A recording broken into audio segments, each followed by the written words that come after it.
ABC started broadcasting in 1948 and became the third major TV network to commence programming.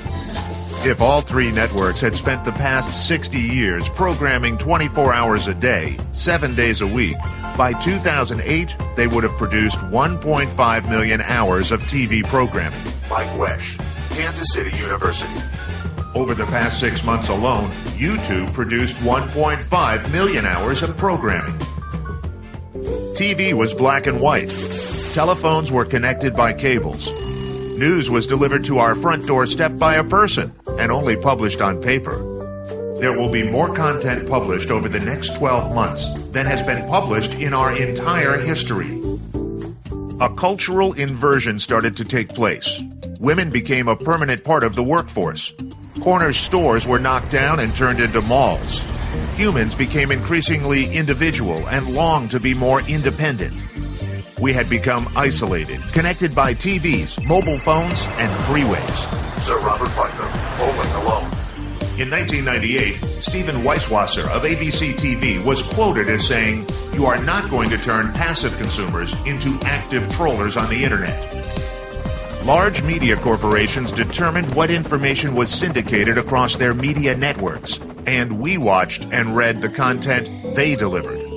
Living in a world where the truth could be bought and sold, we started longing for authenticity. We became more individual, yet we still experienced an overwhelming desire for community.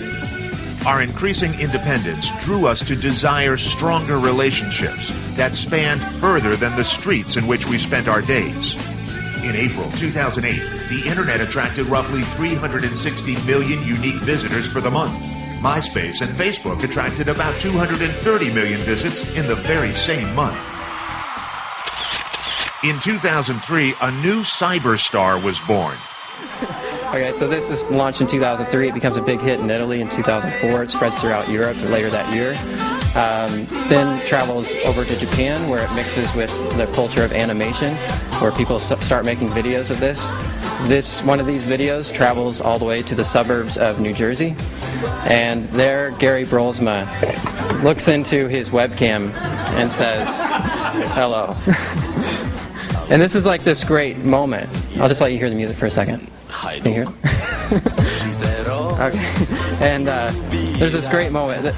Gary Wolk has written about this. He says, Brolsma's video single-handedly justifies the existence of webcams. And he goes on to say, because here he is sitting in this dismal-looking suburban bedroom, but he's really going for it, flirting with the camera, utterly given over to the music. It's a movie of someone who's having the time of his life, wants to share his joy with everyone, and doesn't care what anyone else thinks.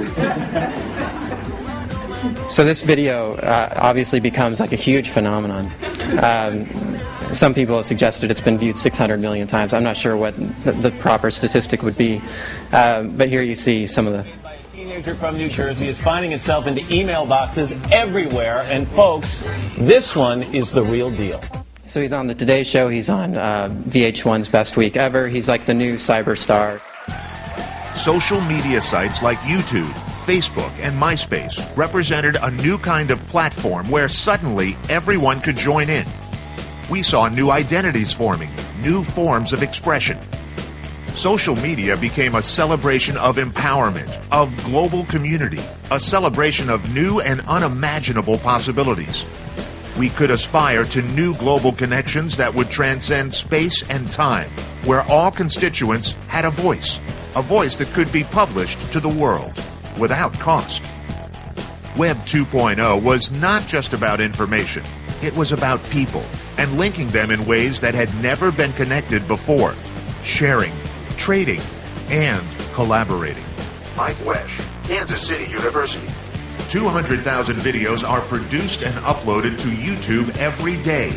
Nearly all contain unique and original content, and the average video is shot for an audience of less than 100 viewers.